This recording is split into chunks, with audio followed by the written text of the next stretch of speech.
Éclairage. Regard pluriel, regard chrétien sur l'actualité. Quelques jours, ou même très peu de temps après le début de l'invasion de l'Ukraine par la Russie, le gouvernement grec cite « Des bombes orthodoxes tuent des civils orthodoxes ». Deuxième citation. « Ce qui se joue, c'est le salut de l'homme, sa place aux côtés de Dieu le Sauveur. L'enjeu est de préserver les terres russes des forces du mal. » Je viens de citer Kirill, le patriarche de l'Église orthodoxe de Moscou, 75 ans. Alors, quoique déjà ancien, le schisme entre le patriarcat de Moscou et le patriarcat de Kiev, Kiev étant la capitale de l'Ukraine, est désormais béant, ce schisme.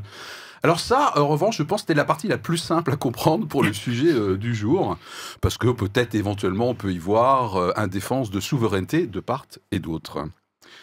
Alors le monde orthodoxe pour nous, et pour vous qui nous regardez, qui nous écoutez, est sans doute peu connu globalement ici en France, et la réalité sur le terrain là-bas, en tout cas dans le monde un peu plus oriental, semble très complexe, au point de se demander est-ce que c'est un bazar religieux, en plus bien sûr des autres aspects de la guerre? C'est la question à laquelle nous allons essayer de répondre aujourd'hui. Dans quelle mesure on y comprend quelque chose et dans quelle mesure peut-être il y a des lignes forces qui sont assez habituelles finalement et rien de nouveau sous le soleil. Mais avant de se poser la question, bien sûr, on va faire notre petit tour de table. Et puis, je nous apprends à tous qu'au moins aujourd'hui, nous allons apprendre un nouveau mot, en tout cas moi, autocéphale. Voilà. Si jamais on termine l'émission sans avoir donné cette définition, vous nous faites un petit coucou. Je ne sais toujours pas ce que ça veut dire autocéphale, mais à la fin de l'émission, normalement, on devrait savoir qu'est-ce que c'est l'autocéphale avec son dérivé autocéphalie. Et ça n'a rien à voir avec une migraine sévère. C'est ça. Quoique, en étudiant la question... voilà. Ah ben justement, en parlant de migraine, un petit tour, le sujet, quand il est arrivé dans votre boîte aux lettres, votre réaction. Oh là là. Anita, voilà, voilà, oh là là, suivant. C'est quoi, ça t'a pris la tête? Voilà, prise de tête, oh là là, il va falloir que j'étudie la question là. Ouais, ok. Oui, c'est limité comme réponse. Elle répond tout à fait, David, le sujet. Ouais, c'est en fait, je trouve que c'était un angle que finalement on n'avait pas trop abordé et pourtant qui est assez vertigineux, effectivement, de se rendre compte des différences qu'il peut y avoir entre l'Orient et l'Occident et en fait, effectivement, de se rendre compte qu'on le connaît mal et qu'il y a certainement des moteurs internes qui sont très importants là-dedans et qu'on ne soupçonne pas et qui expliquent ce qui se passe aujourd'hui. Ok, et on termine avec le...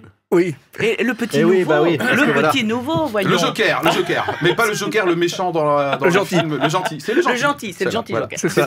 Moi, je crois que je ferai un joyeux mix de vos deux réactions. Okay. le côté, effectivement, tiens, cette situation si complexe, on la connaît si peu, on l'appréhende si mal, et là, d'un seul coup, on découvre tout d'un coup, et bref... Au dernier moment pour toi. En plus.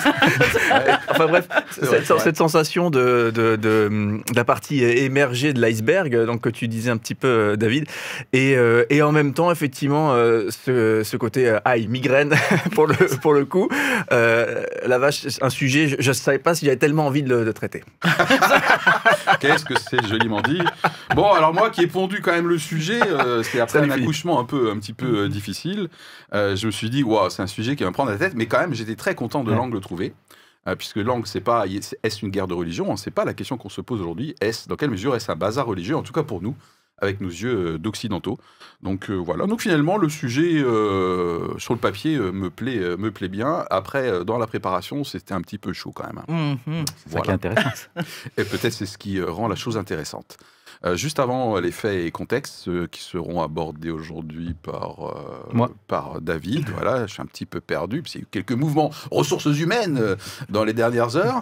Eh bien, la confession, avec un petit jingle, si la régie le veut bien. Éclairage. Regard pluriel, regard chrétien sur l'actualité. Alors je vais commencer bizarrement. La guerre, c'est ringard. C'est donc, je sais, non, c'est pas, non, je suis pas à côté du sujet.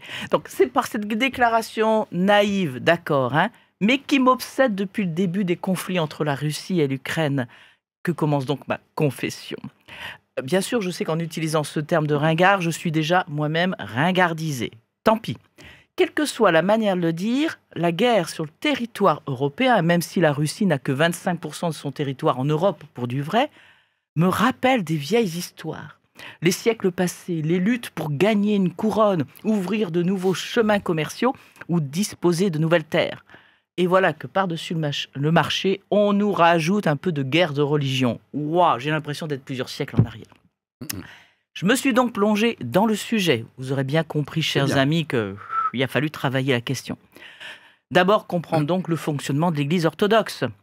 Et puis en ce faisant, je découvre qu'il y a eu effectivement un schisme entre l'Église ukrainienne et l'Église russe, il y a déjà quelques années. Je découvre que l'Église orthodoxe de Russie a adopté depuis longtemps les vues géopolitiques de Vladimir Poutine.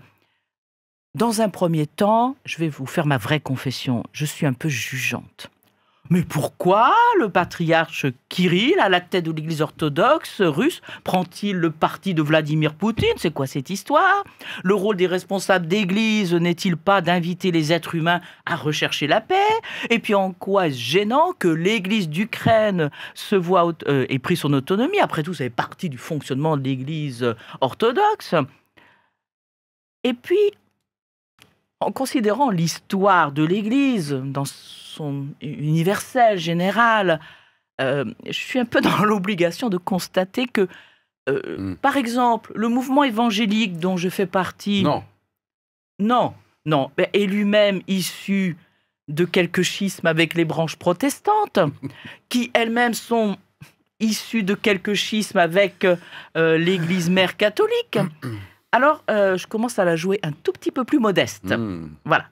La Bible dit que nous sommes comme des vases d'argile qui portent un bien précieux, qui est la spiritualité, la capacité à pouvoir s'approcher de Dieu et de recevoir de lui la vérité. Et en même temps, Dieu qui est prêt à nous la donner, sait bien que nous sommes des vases d'argile et nous a aussi confié la gestion de la terre. À nous de choisir nos modes de vie, nos choix culturels, nos choix politiques. Alors, si j'en reviens au patriarche Kirill, est-ce qu'il se fait avoir par le goût du pouvoir, par une vision hégémonique de son territoire d'influence? À moins qu'il n'ait pas d'autre choix que de naviguer entre plusieurs obstacles et qu'être aux côtés de Poutine, c'est peut-être la meilleure chose pour lui actuellement, à moins qu'en réalité, il n'ait peut-être aucun choix. Mais je pense que nos échanges vont nous éclairer. Merci. En tout cas, dans cette confession par Anita, pour ceux qui ont été particulièrement attentifs, j'espère que vous en faites partie. Il y a déjà pas mal d'éléments de réflexion et d'arguments. On a changé un peu le plateau, du coup je ne sais plus où est la caméra centrale. C'est à gauche, c'est à droite. Au secours, il n'y a pas des petites lumières. C'est à droite là. Vous avez vu, le sujet déboussole tout le monde et on ne sait même plus où sont les caméras. Mais nous savons que vous nous regardez, nous écoutez. Merci à vous. Voilà. L'avantage quand je mets des lunettes de soleil, c'était le cas de la dernière émission, c'est qu'on ne voit pas où je regarde à peu près. Voilà. Bon bref, c'est un coup à dire. Pour nous poser la question, dans quelle mesure c'est un bazar religieux, c'est complexe, au contraire on peut en trouver des lignes de force. Quelques éléments de fait et contexte qu'on pourra compléter le cas échéant. David, c'est ton tour. Donc cette émission, comme on le dit, c'est l'occasion d'une plongée vertigineuse dans l'histoire de l'Orient et de l'Occident. Car c'est l'histoire de l'Empire romain devenu chrétien au IVe siècle. Oula. Au 5e siècle, Rome, affaiblie, n'arrive plus à administrer son empire de l'Occident à l'Orient. L'Empire byzantin est devenu à ce moment-là autonome et Constantinople en est devenu le centre de commandement.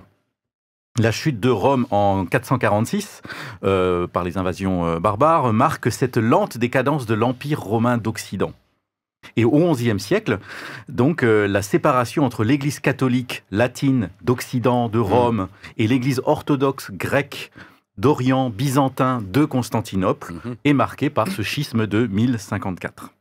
Constantinople, donc actuellement la ville d'Istanbul en Turquie, avec sa magnifique basilique Sainte-Sophie, a même été pillée par les Vénitiens lors de la 4e croisade au XIIIe siècle.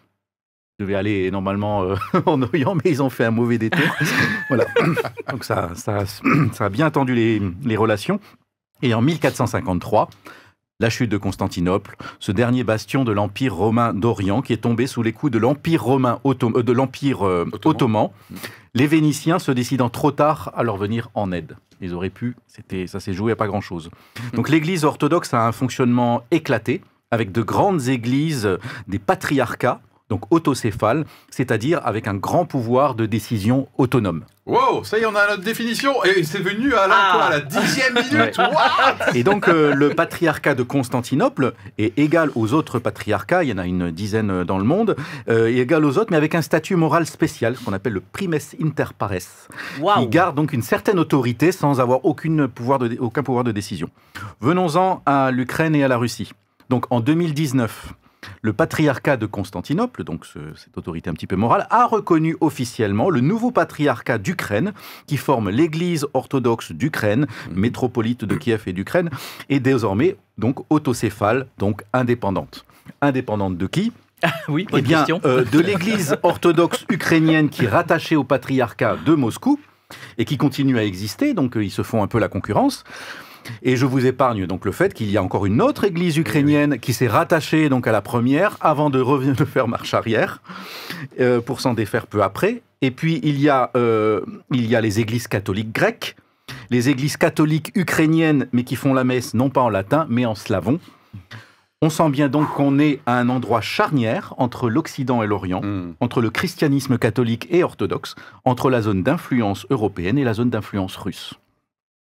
Le patriarche Kirill de Moscou donc a fait des déclarations très fortes pour soutenir l'invasion armée de la Russie, donc en opposant un Occident pécheur et décadent qui autorise les gay pride avec l'assentiment du pape, avec un Orient qui suit la loi de Dieu, l'orthodoxie religieuse et la défense des valeurs morales. Donc, on pourrait d'ailleurs sans doute y voir, à plusieurs siècles de distance, une résonance avec les condamnations par l'Empire byzantin d'un empire romain d'Occident qui assimilait les peuples barbares et perdait un peu sa pureté. À noter que Onufre, le responsable local, le métropolite de Kiev, donc le responsable de l'église ukrainienne qui est rattachée au patriarcat de Moscou, donc s'est désolidarisé de son supérieur, le patriarche Kirill. Donc on voit qu'au sein même de cette église orthodoxe rattachée au patriarcat de Moscou, il y a des dissensions très fortes aujourd'hui. Voilà pour quelques faits. Je dirais que je manifeste mon incompétence sur le reste du sujet parce que c'est un sujet très complexe et donc c'est difficile, au-delà de l'effleurer, de vraiment connaître exactement tout ce qui se passe dans ce monde orthodoxe très très vaste. On voit bien en tout cas, je pense que se joue en Ukraine un phénomène important d'émancipation, émancipation du grand frère russe, sur le plan politique, mais aussi sur le plan religieux, avec une église orthodoxe qui prend son indépendance vis-à-vis du patriarcat russe et semble se tourner résolument vers l'Europe. Ok. Waouh. Merci beaucoup, David, pour cet éclairage fait et contexte très, très complet. Quelques éléments toujours fait et contexte à rajouter de la part de notre spécialiste en actualité sur le sujet, Alain Joker. Qui est encore complètement à l'ouest. Concernant l'Empire romain, je tiens à ajouter que... Non, très bien, très bien. Et c'est marrant comme je trouve à peine 1 minute, 2 minutes là, de rappel de fait et de contexte permet déjà de replacer des choses que... Parfois, c'est un peu un coup de gueule au passage. Parfois, nos médias oublient de replacer dans l'ordre avant de foncer dans des explications. Il faut qu'ils nous écoutent. C'est super. Ouais, génial, super. Qu'est-ce que je me suis noté en Ukraine, c'est 65% de la population qui se définit comme orthodoxe. Donc, on parle de quelque chose qui est majeur. Voilà, donc 2/3 des Ukrainiens sont orthodoxes, toutes branches confondues. Et sinon, il y a 9% de catholiques et 1,9% protestants de tout bord. Ouais, avec donc une communauté catholique grecque très forte, très importante. Et je trouve que c'est intéressant de se rendre compte que les Grecs et les Turcs, par le fait qu'il y a encore ce patriarcat de Constantinople, ont des liens particuliers et ont un rôle un peu particulier à jouer dans cette crise. Alors que par ailleurs, des fois, ils se tirent un petit peu la bourre. Donc, comme quoi, c'est complexe. Quelques éléments complémentaires en chiffres. Vous savez, souvent, je ramène des chiffres, moi. Oui. 180 millions de personnes qui se réclament de l'orthodoxie dans le monde. 14 églises indépendantes. Alors, j'ai pas bien compris si c'était avec ou sans l'Ukraine, mais donc on a à peu parce que moi j'avais 240 millions, mais comme quoi, on a lu pas mal d'articles quand même. Voilà, parce que je vous rappelle qu'on prépare nos émissions. Et peut-être juste rappeler l'organisation un peu type de l'Église orthodoxe. Donc, on a une communauté locale de croyants qui constitue une église placée sous la responsabilité d'un évêque. Les évêchés sont regroupés en métropole. Donc, il y a un métropolite à la tête de la métropole. Et les évêques élisent un patriarche, donc qui est le chef de l'Église orthodoxe, sachant qu'il y a plusieurs patriarches. Voilà. Et juste aussi, peut-être dernier point, le patriarche de Constantinople, bien qu'ayant le moins de fidèles en termes numériques, est celui qui a une forme de prééminence parce que c'était le premier rattaché à l'origine à Rome. Voilà ce que j'ai. Le moins fidèle parce que Moscou, c'est un tiers des orthodoxes au niveau mondial. Donc la Russie pèse dans le game, comme diraient les jeunes. Et donc entre l'influence numérique qui est à Moscou et l'influence historique qui est à Constantinople, alias Istanbul. Voilà. Moi, je me suis méfié parce qu'on a lu de nombreux articles. Je les ai lus hier soir rapidement. Cédric, pour vous rejoindre, pour effectivement. Donc, ces chiffres qui sortent, beaucoup de 65% d'Ukrainiens sont orthodoxes. Donc des chiffres qui. Je me suis demandé simplement, est-ce que c'était les mêmes chiffres qui permettent de dire que 60%, 70% de la population française est catholique ce qu'on nous sort des fois, alors que la réalité des choses, c'est que certes, ils sont catholiques via peut-être ils disent être catholiques, mais il n'y a rien de l'ordre de la pratique de la spiritualité. Ça peut être une étiquette. Mais il y avait, je crois qu'il y avait deux chiffres. J'avais vu un qui était vraiment la pratique religieuse et ceux qui se disaient encore rattachés un peu affectivement à l'Église orthodoxe. Et je pense que le chiffre est autour de 30%, il me semblait, quelque chose comme ça, de la population qui était encore assez active. Et je pense qu'en situation de guerre, ça remonte quand même. Oui, peut-être, parce que sur l'un des reportages qu'on pouvait visionner, un reportage Arte, et le journaliste nous dit une église bondée, et il y a la caméra qui passe sur l'église, il n'y a pas un chat, il y a quelques personnes âgées. Il y a 20 personnes. Voilà, il y a 20 personnes dans une église, des personnes âgées. Donc moi j'avais l'impression qu'on se moquait un peu de nous. Alors le genre de recul là dont fait preuve Cédric, c'est exactement le type de réflexe qu'on essaie d'avoir nous-mêmes et qu'on vous encourage à avoir également via nos émissions. À noter qu'on parlait de schisme. Tu as parlé effectivement qu'au sein même de la branche orthodoxe liée au patriarcat de Russie, il y avait une désolidarisation, tu as dit. À noter également que dans le monde entier, c'est toi, d'accord. Il faut rendre à César, puisqu'on a parlé de César apparemment tout à l'heure, ce qui est à César. 280 prêtres orthodoxes russes ont fait une lettre pour s'opposer à la guerre, en disant que c'était pas le rôle de l'Église de prendre parti, de faire la guerre. C'est ce que tu disais tout à l'heure, normalement, et on réabordera ça certainement dans le point tout à l'heure. Qu'est-ce que je me suis noté ? Oui, Kiev aussi est particulière comme ville, parce que c'est un lieu saint.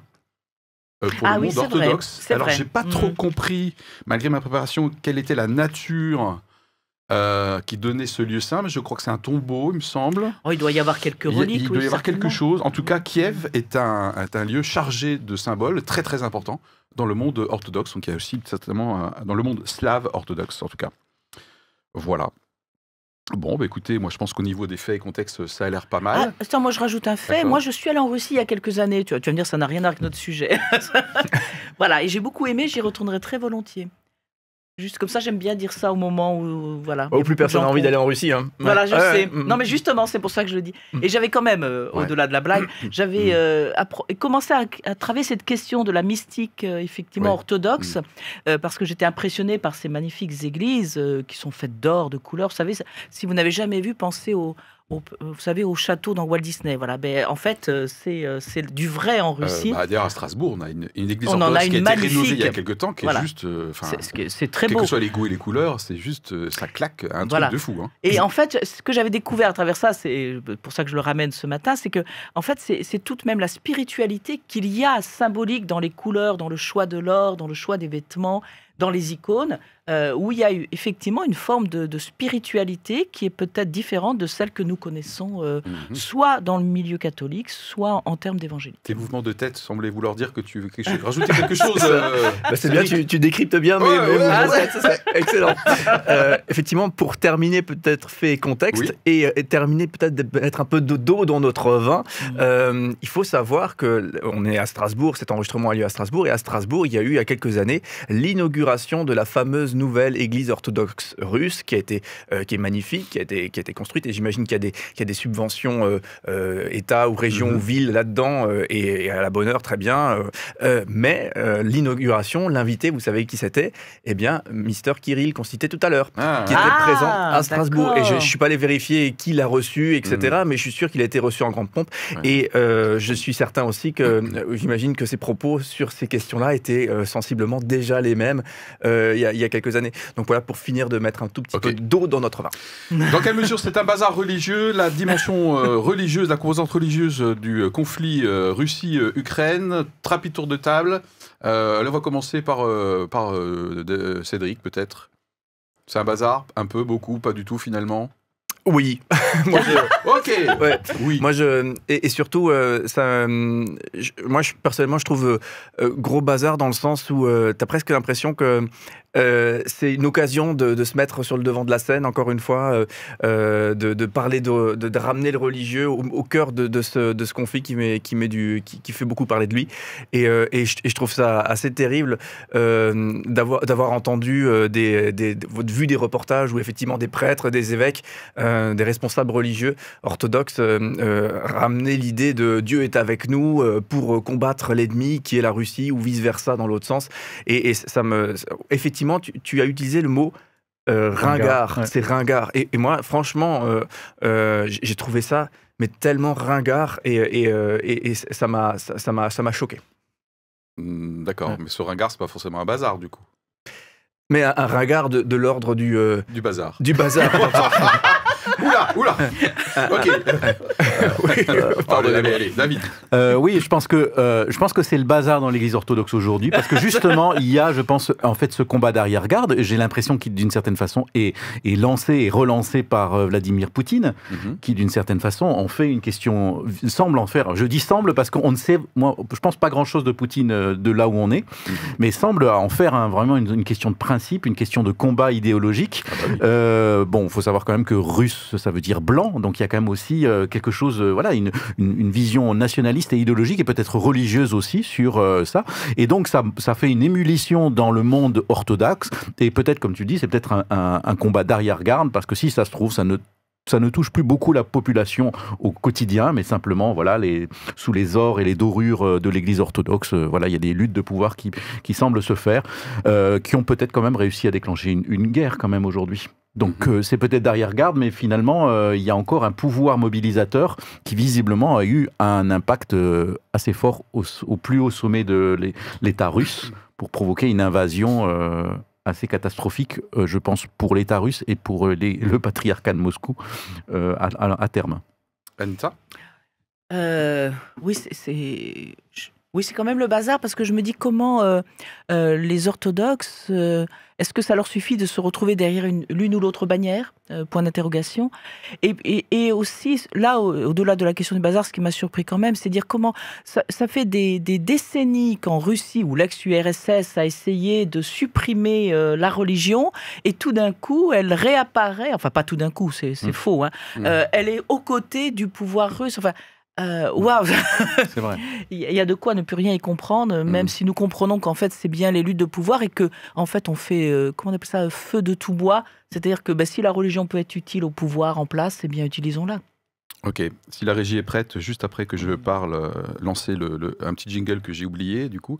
Moi, me concernant, j'aurais tendance à dire, oui, c'est clairement le bazar. D'ailleurs, quand j'ai commencé à plonger dans les ressources pour l'émission, je me suis dit, oh, waouh, dans quel sujet? Et finalement, je pense que c'est pas tant le bazar que ça. Si je prends comme définition pour bazar, endroit où se retrouvent pêle-mêle plein d'objets hétéroclites, etc. Moi, c'est ce que je défendrais comme opinion. J'ai l'impression que finalement, rien de nouveau sous le soleil. On retrouve toujours les mêmes associations, religion, nationalisme, voilà, etc. Bon, voilà. Donc finalement, ça revient à des choses relativement simples et déjà connues par le passé. Donc pas tant le bazar que ça.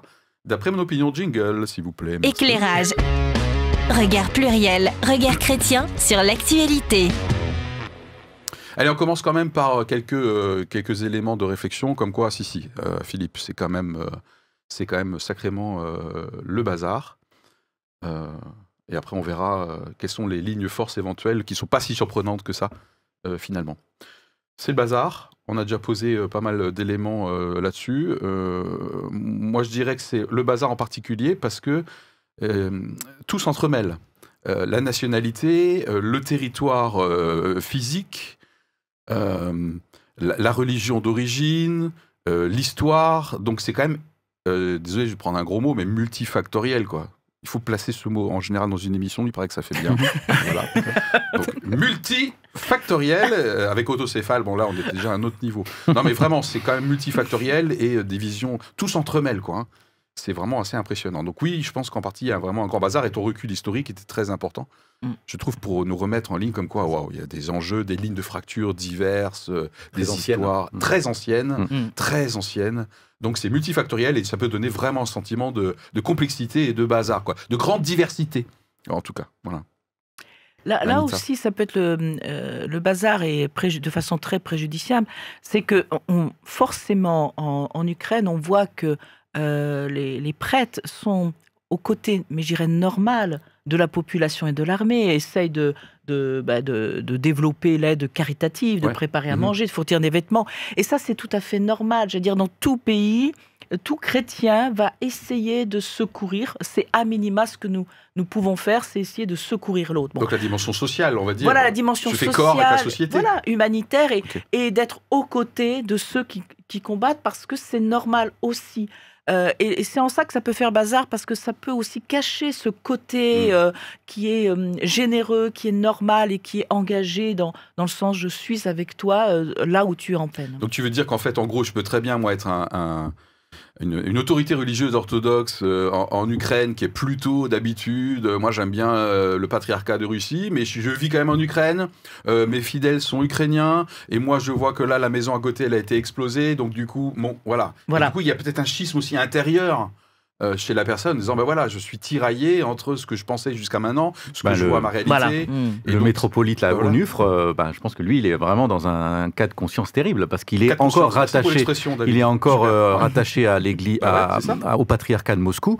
Il est un peu en concurrence avec la nouvelle église orthodoxe ukrainienne indépendante. Et voilà. Et donc, je pense que là, je ne sais pas qu'est-ce qu'il doit se dire. Est-ce que je rejoins l'autre église? Est-ce qu'on refait un schisme? Enfin, voilà, ça va être le bazar quand même dans les prochaines années au niveau patriarcat quand même. Hein, ça va. Et moi, je surabonde en disant que c'est le bazar.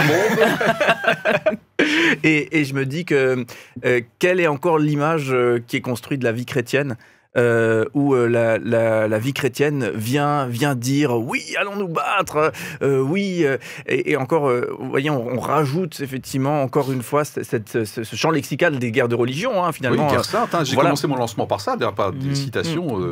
Donc complètement, c'est ajouté, et sincèrement, pour nous ici, moi, on connaît très mal des contextes qui nous échappent, etc. Mais je sais que pour nous ici, forcément, beaucoup de gens vont se dire, punaise, mais voilà, on nous remet là, la religion, la guerre de religion. Encore le bazar. Voilà.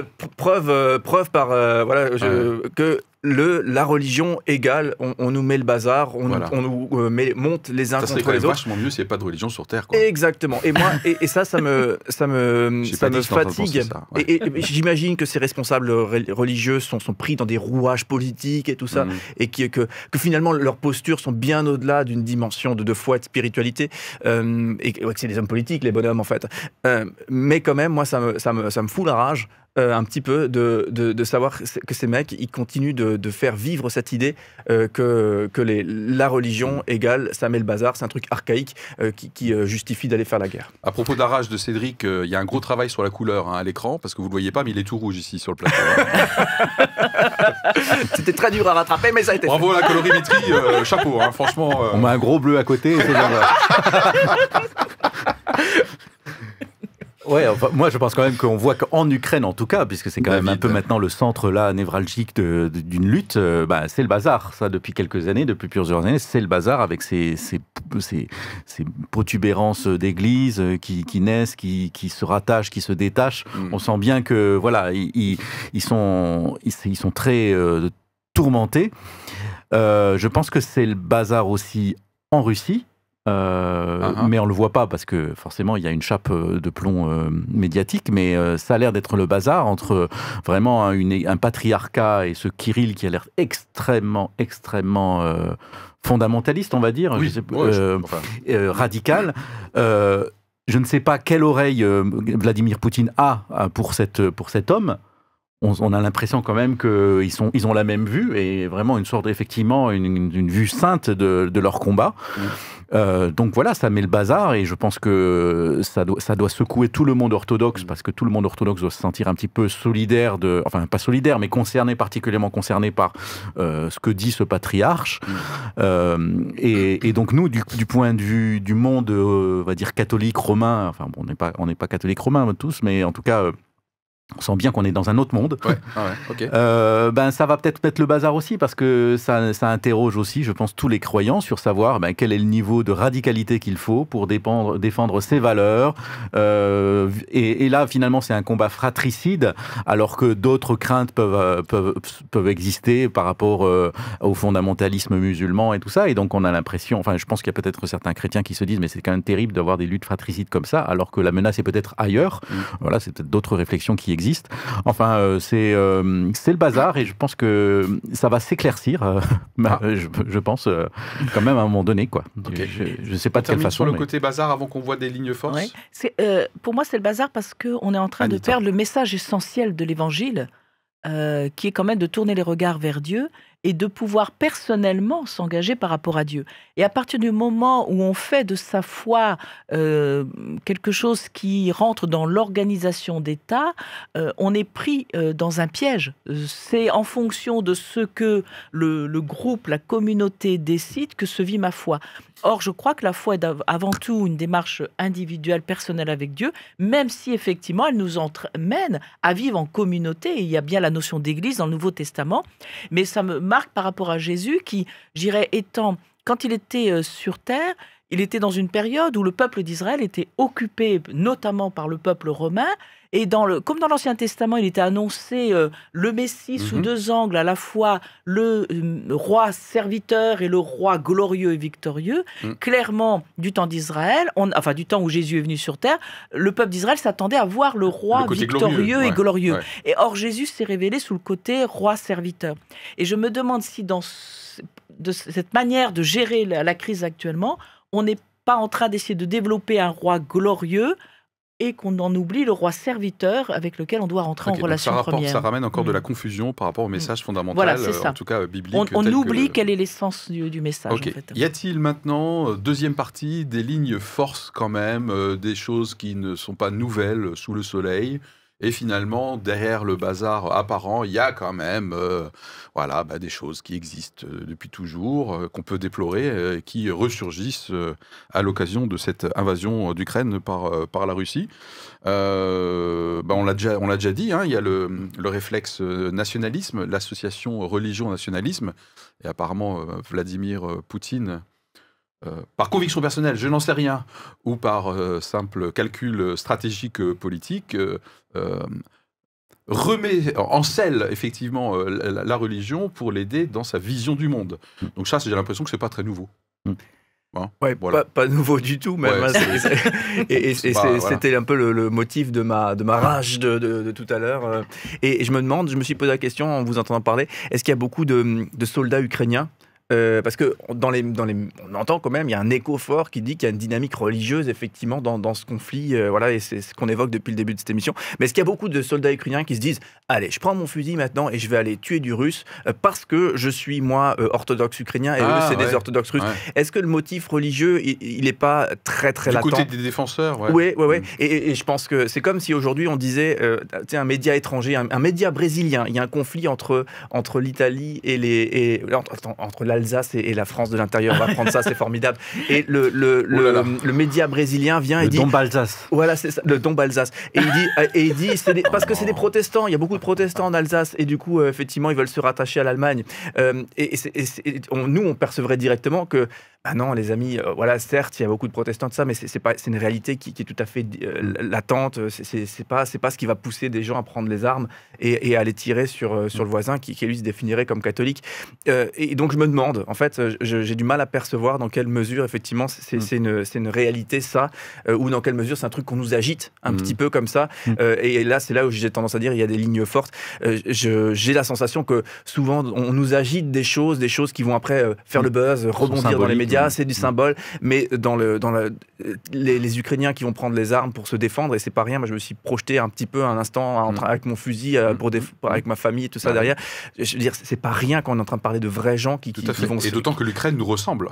Complètement. Je veux dire, en termes de villes, de maisons, de trams, de voitures. Donc moi, franchement, je trouve que moi, je me sens assez proche quand même. Hein. Ouais, oui.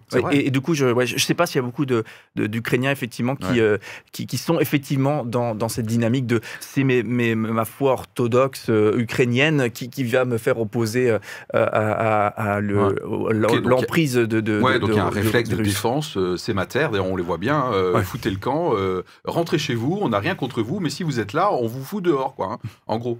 Donc il y a un réflexe normal, habituel, de défense territoriale, quoi. Ouais. Bon, là, c'est vrai que de toute façon, il n'y a pas beaucoup le temps de réfléchir. Hein. Ils se battent et puis ils résistent. Et puis voilà. Mais je me dis que peut-être avant qu'il y ait eu le démarrage de l'invasion russe, il y avait effectivement des lignes de force et tout ça qui existaient peut-être. Et il y en a une qui est classique, je pense, c'est qu'effectivement, il y avait des églises qui étaient en train de se réorganiser. Donc à un moment donné, une église se rattache à un nouveau patriarcat. Et ça veut dire que les terres, les monastères et tout ça se rattachent. Je pense qu'au niveau peut-être financier, il y a des flux qui changent de destinataire. Donc ça, c'est des lignes assez classiques, c'est-à-dire qu'il y a quand même des enjeux territoriaux et peut-être certainement financiers dans ces églises qui se réorganisaient. Et ça, les luttes d'influence pour avoir des fidèles, leur argent et les terrains des monastères et des églises, ça c'est assez classique aussi. Autre ligne force que je trouve, c'est le schéma séculaire de la religion comme étant une ligne de clivage, de rempart, de protection entre deux types de civilisations. Huntington, le choc des civilisations, donc l'Est, Ouest, l'Occident, l'Orient, la chrétienté... voilà, donc j'ai l'impression que pour moi c'est pas si bazar que ça. Il y a des grandes lignes séculaires de vision du monde, les forces du bien d'un côté, les forces du mal de l'autre. Il y a des accents un peu, je dirais, messianiques quelque part, qui sont pas nouveaux, je trouve.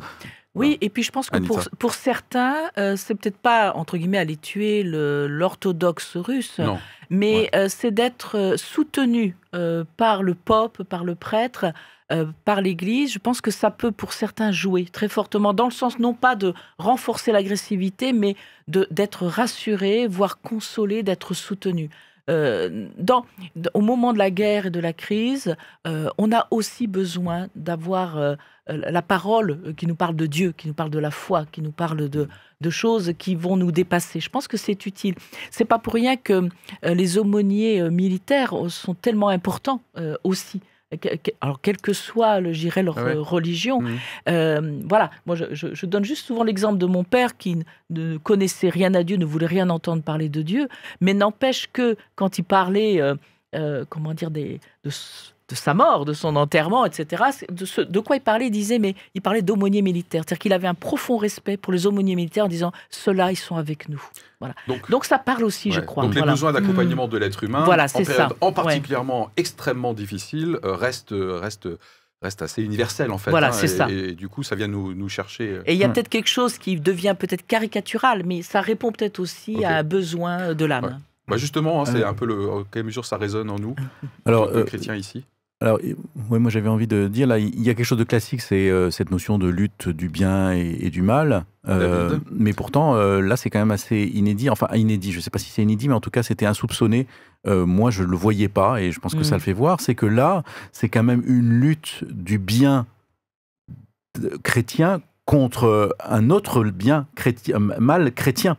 C'est quand même surprenant, c'est-à-dire que on n'imaginerait pas que ça serait qu'une grande église se verrait comme ennemi le plus urgent un monde occidental qu'elle juge comme chrétien. Pour clarifier, peut-être, c'est parce que l'Ukraine est vue comme étant voilà ce que ça donne lorsqu'un pays qui faisait partie de l'ancienne URSS devient sous l'influence décadente, hein, tu sais des mots qui ont été cités tout à l'heure, de l'Occident, et du coup, qui perd son âme quelque part. Nous sommes les seuls à préserver.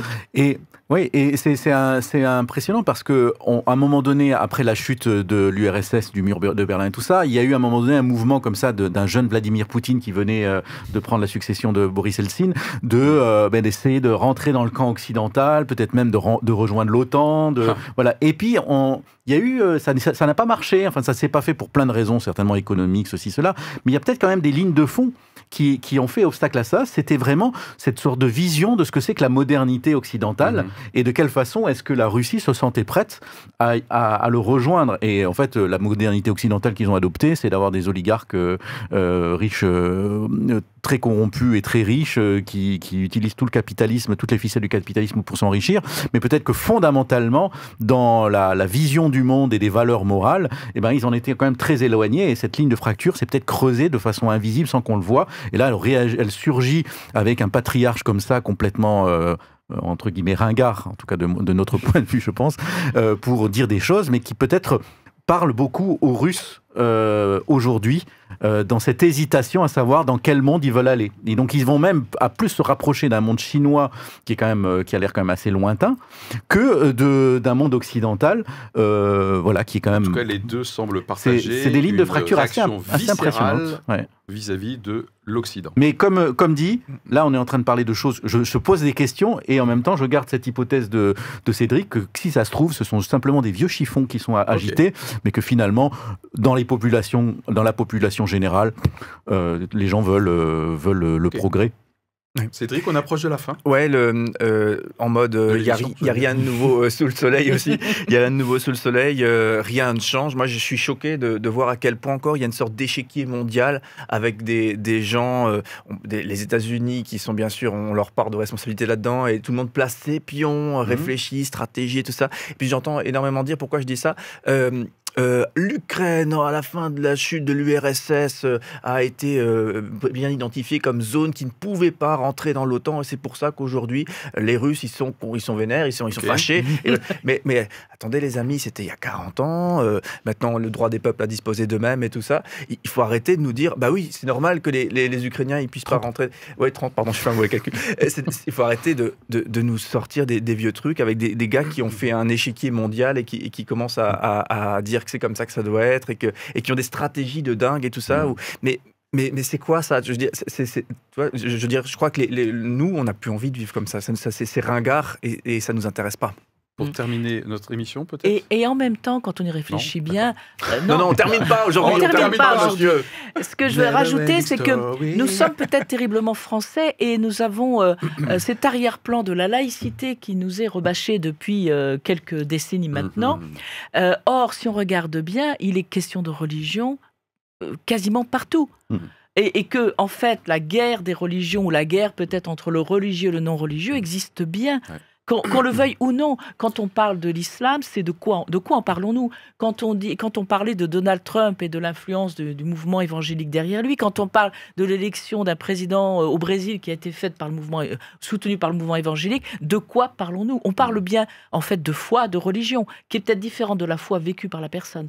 Donc, en réalité, il n'y a peut-être rien de nouveau sous le ciel. Ok. Bah, moi, c'est peut-être comme ça que j'aimerais terminer, en tout cas à titre personnel.